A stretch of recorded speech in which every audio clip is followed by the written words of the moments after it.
A video grab from footage on the website of Yueyang Intermediate People's Court shows activist Li Mingche, the first Taiwanese person to be convicted of subverting government power under China's criminal code.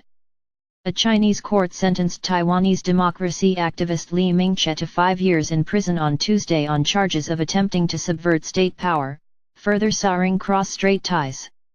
Li sat nervously as the three-judge panel read the sentence at the Yueyang Intermediate People's Court in central Hunan province, according to a video posted on the tribunal's social media account.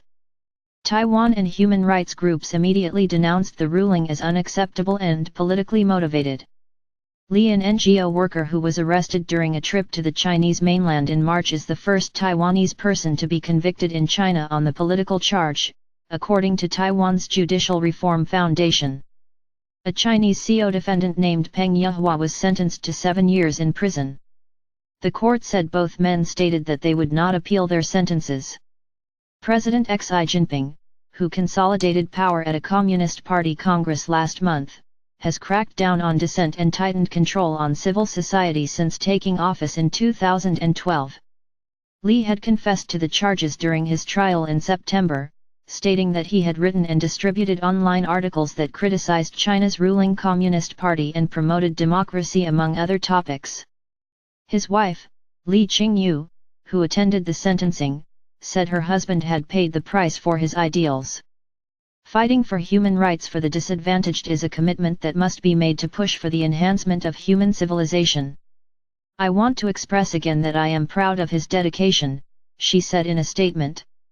Amnesty International East Asia Research Director Roseanne Rife called for Li to be immediately and unconditionally released, saying he had committed no crime. Li Mingche is the victim of a politically motivated prosecution. He is the latest to suffer under the Chinese authorities' relentless attack against human rights and democracy activists, Rife said. Taiwan's presidential office and the ruling Democratic Progressive Party, DPP, called the verdict unacceptable. We urged the Beijing authorities to release Li and allow him to return to Taiwan soon. We regret that Li's case seriously damaged cross-strait relations, the presidential office said in a statement. China sees self-ruled Taiwan as part of its territory waiting to be reunified. Political show. Former DPP lawmaker Wang Liping tried to go to the court with Li's wife, but Wang was expelled from mainland China upon arrival at Changsha Airport. Li has long supported civil society organizations and activists in China, according to Amnesty International, and was said to have frequently traveled between the mainland and Taiwan.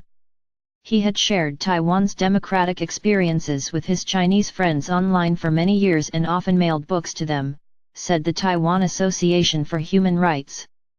After Li went missing, Chinese authorities confirmed he was being investigated for suspected activities endangering national security. In the lead-up to the trial, Beijing repeatedly ignored Taipei's requests for information on Li's whereabouts and details of the allegations against him. His wife had called his trial a political show. When he pleaded guilty in September, Li told the court, "I know that my behavior definitely violated Chinese law." Li's wife, a friend, and 2 officials from Taiwan's semi-official Strait Exchange Foundation were allowed in. A Taiwanese who has valid documents, and the reason for her visit to China is clear: it's just to accompany the family of a man on trial and to stay for 2 nights with return ticket already booked, but she can be expelled anytime for no reason? I am speechless, Li Qingyu said in an earlier statement. Relations between Beijing and Taipei have worsened since Taiwanese President Tsai Ing-wen took office in May last year, with China cutting off all official communications with the island. Beijing wants Tsai to acknowledge the island is part of one China, which she has refused to do.